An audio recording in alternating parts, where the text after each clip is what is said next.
শালা প্রধানমন্ত্রী আবাস যোজনা গরিবদের জন্য, যারা খেতে পায় না, যাদের বাড়ি ঘর নেই। কিন্তু এখনকার দিনকাল যারা শালা বড় লোক, তারা প্রধানমন্ত্রী ফ্রি জিনিস নেওয়ার জন্য না পুরো পিওর গরিব সাজে রে, পিওর গরিব। স্যার, এই বাড়িটা একটা বুদ্ধিমান লোক রয়েছে, সাবধান ভাবে কথা বলতে হবে, তাই না? চল দেখাচ্ছি। আমারটা না? আর না না, এটা তো আমার, আমারটা কই? अबे साले মানুষের পাল্লায় পড়ে যা হয়। কাকাবু নমস্কার। আরে নমস্কার নমস্কার, আসুন ভিতরে আসুন।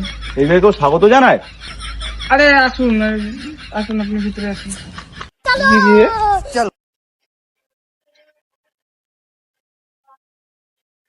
আচ্ছা পাবলিক তো এত বড় চেয়ার। বসুন বসুন।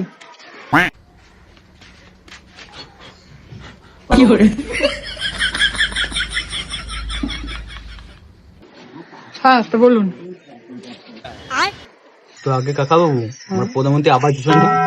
अबे साले আরে ছেলেটা কি বলছে বলতে না ওকে। দাঁড়ান কাকাবু, আমি বলছি তো। হ্যাঁ বলো কি। হচ্ছে গিয়ে নতুন সরকার গঠনের পরে, প্রধানমন্ত্রী সরকার যখন নতুন গঠন করেছে, তারপরে ও একটা ভালো চাকরি পেয়েছে, ওর বাড়ি গাড়ি সবই আছে, একটা ভালো গুণের মেয়ে আমরা খুঁজতে এসেছি। বাস, আমিও তো আমার মেয়ের জন্য একটা ভালো সুপাত্র খুঁজছি। ওই দেখো আমার মেয়েকে। प्यारी समझ गई। বন্ধু বিয়ে করবো? আমার বন্ধু তো সরকারি চাকরি করে। আচ্ছা, এই মাটির ঘরে তো আমার বন্ধুরা আমি বিয়ে দেবো না। আরে এখানে তো আমরা এমনি থাকি, আমাদের বাড়ি তো ওইটা। আরে বাপরে,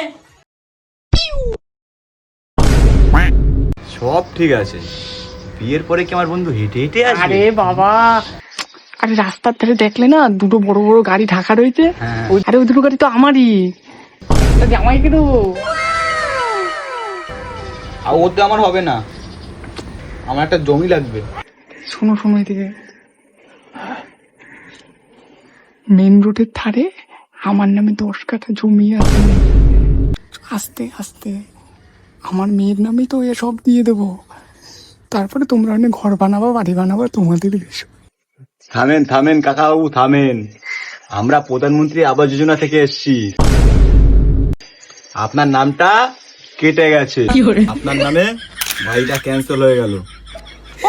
শোনো বাবা, শোনো, আমি আমার মেয়ের বিয়ের জন্য বললাম, আমার দেখো আমার কাছে কিছু নেই, এই ছেলেটা আমি ঝরঝর করে রয়েছে। ও বাবা।